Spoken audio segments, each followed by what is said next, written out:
what if you thought of the world, and there's science that says that it is this, it's called a participatory universe. So, what does that word mean? A participatory universe. That's what we're living in. Science is kind of showing that everything is connected to all things at all times, and actually if you start to think that way, it's quite reassuring. Everything is connected to everything else at all times.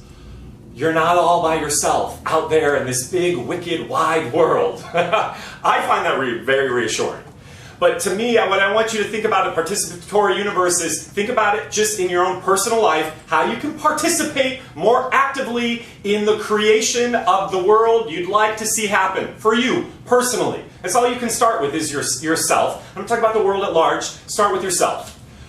Because if you think about it from a non-Newtonian model, it's going to require us to let go of the things that we learned in class in high school, not thinking of the universe just in Newtonian terms, thinking of it multi-dimensionally. So here's an interesting thing. We're all part of this universal energy field that Einstein actually said this field is the only reality. He said it's the only reality.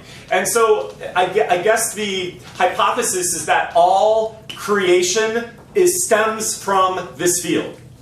And he was also stumped by an experiment that he called spooky action at a distance, which is basically, have you heard this before? Spooky action at a distance, which is basically you have two connected electrons, and then they're separated through infinite space, and then if one of them is spun in a different way, simultaneously, the other one will start spinning the same direction that the one electron was spun.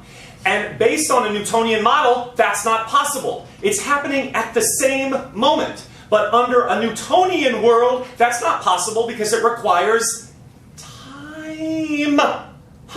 This has been proven in science. So, what does this say about our interconnectedness? I've talked about this in terms of synchronicity before, and synchronicity just simply means when two or more causal events occur simultaneously, that they're causally unrelated. So you think of somebody who you haven't thought of in 20 years, and bam, you see a billboard of them, or they call you, right? Happening outside of time. So what if you thought about your life or your brain? I'm reading this new book on a super brain, which I find really interesting, talking a lot about this stuff, but not maybe using this language, but it's interesting. What if you thought of your brain as a tuning fork? And a tuning fork is simply, it just takes frequencies, right? And it turns it into pure musical tone, pure musical sound. Our brains are a tuning fork. That's really what they are. They're a portal or a dock loading system, which is basically taking frequencies or information, and then it's downloading or decoding or uncoding information. But here's the trick. We lose connection to the pure tone. The pure tone, well, first of all, you can't, at one level, we are all pure tone. We're all pureness, pure sound, pure tone, quantum energy. But since I'm using that tuning fork analogy, I'm going to just say it in pure tone. But you lose the connection to that through frequency because of what? The left brain stuff. You decode and process information from a very limited Newtonian principle, but also from our own conditioning. Basically, you suck, you're a loser, you're fat, you're talentless, it's not going to be possible for you. This happens all the time, people. I just had an experience the other day where I was talking with a friend and I spontaneously just burst out into tears. I've been very stressed out, but we were talking about just something for me professionally that's going on. I just started crying, and I was really stuck in a lot of the stuff that I had been telling myself. And she was like, thank God for friends, thank God for a participatory universe, because it can show up in all kinds of forms, was there to help me see clearly the light.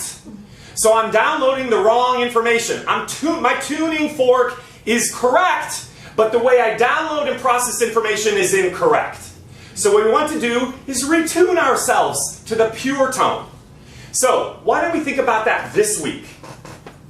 One way is, we all know that energy or emotion is just energy in motion. That's all it is. And we are energetic beings. The way we move through the world, the currency that the universe is thriving and collapsing and then re-expanding on is an emotive feeling energy. And that's all you have control over, is the way you think and feel about things in your life.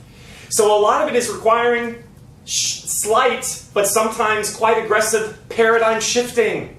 It's not easy. it takes quite a process to start looking at the world and your life from a new perspective. It's not easy because we've been conditioned to believe in limitations. Plus, the business is often based on limitations. You hear people constantly telling you, you can't do that. No. You go on to the audition and you think, I got it. And then you hear back, no, we're not interested. It's not moving on. So you constantly heap on the limitations based on rejections, which further